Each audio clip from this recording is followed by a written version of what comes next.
The hospital was completely silent. 36 doctors had vanished without leaving a single drop of blood behind, and just as my partner reached for the operating room door, our radio came to life with a voice that whispered, "Don't let them find her." I never expected the most dangerous call of my life to come from another hospital.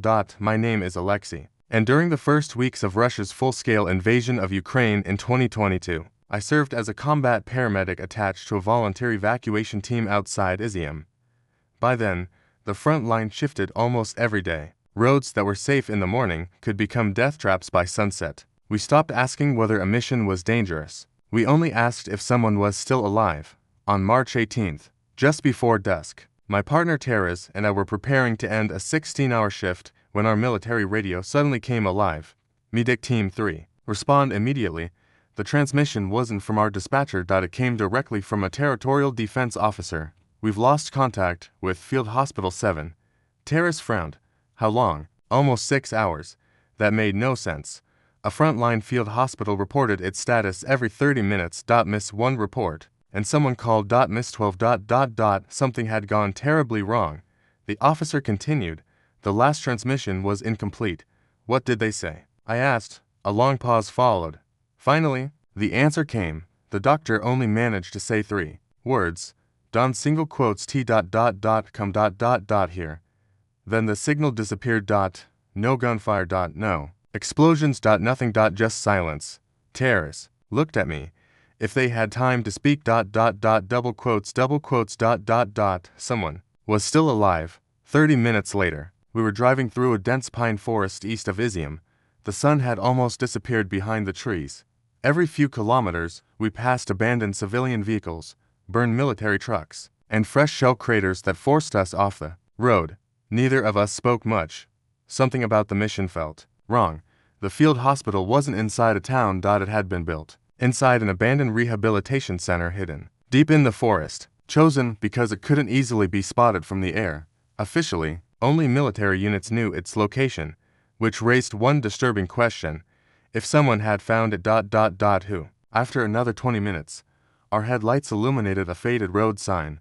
Field Hospital 7 to Kamtars. Slowed the ambulance. The gate ahead stood wide open. It shouldn't have. The guards were gone. Their checkpoint was empty. One chair had been knocked onto its side. A kettle still sat on a portable stove. Steam no longer rose from it, but the water inside was still warm. They left in a hurry. I whispered. Taras didn't answer. He was staring beyond the checkpoint. Fresh tire tracks covered the muddy road. Not one vehicle. At least 4.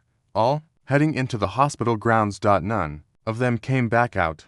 Taras parked the ambulance behind a line of abandoned military trucks, keeping it hidden beneath the pine trees. If someone was still watching the hospital, we didn't want our headlights announcing our arrival. The rehabilitation center stood in complete silence. 3 concrete buildings surrounded a small courtyard that had once been a place for recovering patients. Now it served as a military field hospital. Medical tents were still standing, their canvas walls gently moving in the evening wind. Everything looked untouched. Untouched. We grabbed our trauma kits and stepped through the main entrance. Field Hospital 7. Taras called. This is Medic Team 3. No answer. Inside, the reception hall was illuminated by emergency battery lights. Medical charts covered one wall. A coffee mug sat on the desk beside an open notebook. Someone had been writing when they suddenly stopped. The pen was still lying across the page. I looked closer. The last sentence wasn't finished. If they reached the operating wing.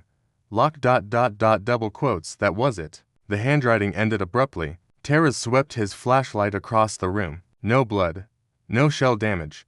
No signs of a firefight, which somehow made everything worse. A hospital didn't simply lose an entire staff without leaving evidence. We continued deeper into the building. Patient rooms stood empty. Blankets remained neatly folded, for bags still hung beside several beds. One heart monitor continued beeping every few seconds, running on its backup battery despite having no patient connected to it. The rhythmic sound echoed through the empty hallway.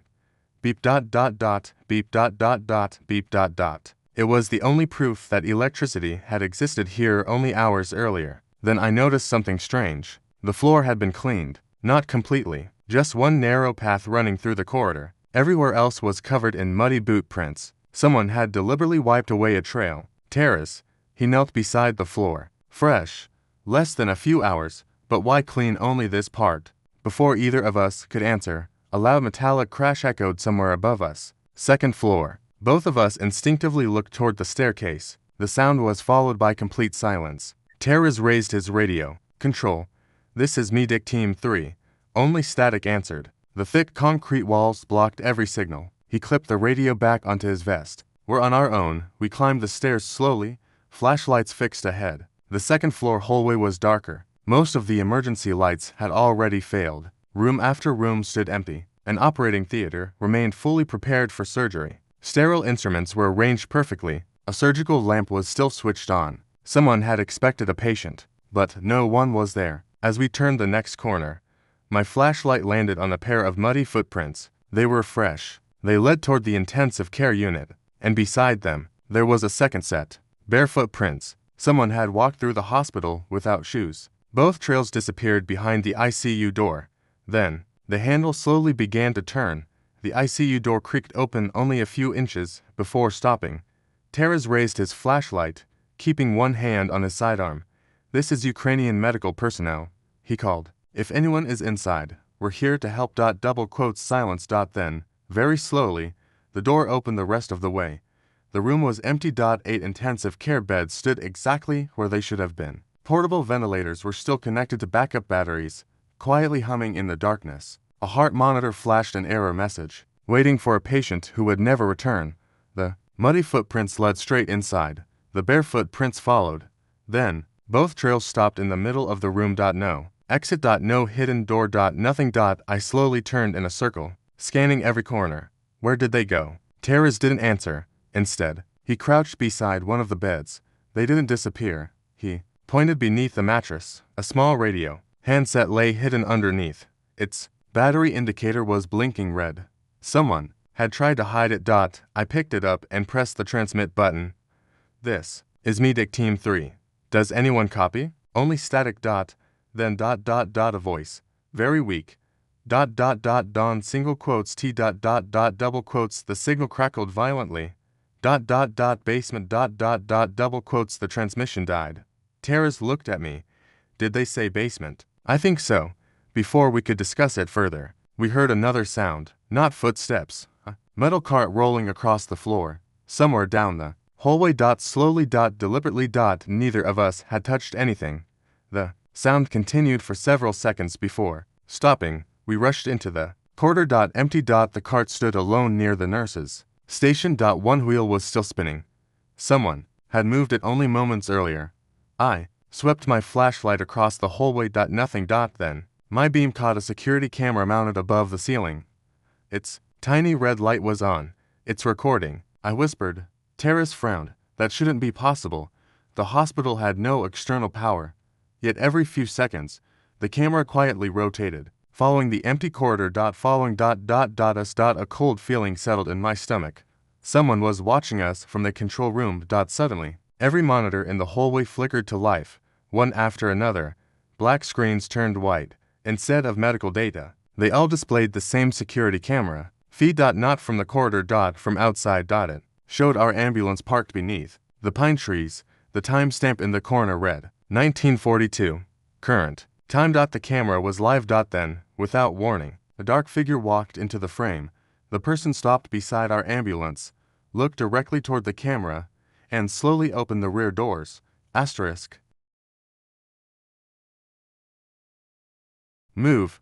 Terrez grabbed my shoulder, and we sprinted toward the staircase. If someone had reached our ambulance, we had only seconds before they noticed we were inside the hospital. We burst through the main entrance. The courtyard was empty. Our ambulance stood exactly where we had left it. The rear doors were closed. No footprints. No movement. I looked at Terrez. "You saw it too, right?" He nodded. "I did." We cautiously approached the vehicle. Nothing had been stolen. The engine was still cold. Every medical bag remained inside. It was as if the person on the security camera had never been there. "Then what did we just watch?" I asked. Terrez looked back at the hospital. "We're finding that control room. The administration building was connected to the main hospital by a narrow underground corridor. According to the evacuation map hanging near reception, the security office was on the first floor. The hallway smelled of damp concrete and diesel fuel. Emergency cables ran along the ceiling. Someone had recently replaced several batteries in the backup power system. "This place hasn't been abandoned," Terrace whispered. "It has been maintained." When we reached the security office, the steel door was locked. Terrace forced it open with a pry bar. Inside, dozens of surveillance monitors covered one entire wall. Most of them were black, but 6 cameras were still operating. One showed the hospital entrance. Another watched the operating wing. A third overlooked the parking area where our ambulance stood. Everything was being recorded in real time. Then I noticed something impossible. One monitor showed us standing inside the security room. I slowly turned around. There was no camera behind us, no lens, no reflection. Yet the screen displayed our every movement from an angle that shouldn't have existed. Before either of us spoke, another monitor suddenly switched on by itself. A pre-recorded video began playing. A tired military doctor appeared on the screen. His face was covered with dust and dried blood. He looked directly into the camera. "If you're watching this ... double quotes ... then we failed." The doctor glanced nervously towards something outside the room before continuing. "They're not here for medicine. They're searching for someone. We evacuated most of the patients through the old service tunnel beneath Building C." He paused, taking a shaky breath. "But one girl couldn't be moved. She's still hidden below the operating wing. If they find her ... The video suddenly cut to static. At that exact moment, a loud metallic clang echoed beneath our feet. Both of us froze. It hadn't come from upstairs. It came from below the security room. Then we heard it. A little girl's voice, very faint. "Please ... is someone there?"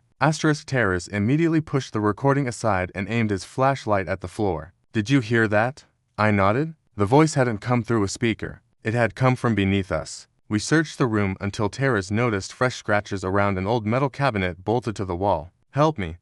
Together we dragged it aside. Hidden underneath was a narrow steel hatch. Someone had painted over it years ago. A small medical cross was barely visible beneath the rust. The little girl's voice came again. "Please ... we're here." I shouted, "I'm a medic." For a moment, there was only silence. Then 3 slow knocks echoed from below. She was alive. Terrace pulled the hatch open. A cold draft rushed upward. A narrow ladder disappeared into complete darkness. I climbed first. The underground room was no larger than a storage cellar. Shelves filled with medical supplies lined the walls. Bottled water, blankets, emergency food. Someone had turned it into a hidden shelter. In the far corner, a girl no older than 12 sat wrapped in a military blanket. Her face was pale, and her left leg was heavily bandaged. The moment she saw our uniforms, she burst into tears. I thought, nobody was coming. I knelt beside her. "My name is Alexei. This is Terrace. You're safe now." She shook her head. "No ... they're still here." "Who?" She looked toward the ceiling. "The men who came yesterday. They searched every room. They took everyone." My stomach tightened. "The doctors?" She nodded. "The nurses too. They hid me before the soldiers reached the operating wing." Terrace examined her injured leg. "The wound is clean. Someone changed these bandages recently." The girl looked at him. "Dr. Mikhailo. He came every night." My pulse quickened. "The video ... double quotes he recorded it before sending me down here." "What happened to him?" She lowered her eyes. "He went upstairs ... so they would follow him instead of me." Silence filled the shelter. We both understood what that meant. There was no need to ask another question. Suddenly, our radios crackled at the same time. For the first time in hours, the signal was perfectly clear. "Medic Team 3. Respond immediately." It was military command. "We've secured the forest. An evacuation convoy approaching your position." I looked at Terrace and smiled for the first time that night. 20 minutes later, armored vehicles surrounded the hospital. The girl was safely evacuated to a military hospital in Kramatorsk, where surgeons saved her leg. Months after the area was liberated, investigators confirmed that the doctors of Field Hospital 7 had secretly hidden wounded civilians and soldiers underground while continuing to treat patients above. Knowing they might never leave alive, Dr. Mikhailo never returned. But because of his final message, one survivor did. Even now, whenever I think about that mission, I don't remember the empty hallways or the silence. I remember 3 simple words that almost made us turn back. "Don't come here." If we had listened, one little girl would have been left alone beneath that hospital forever.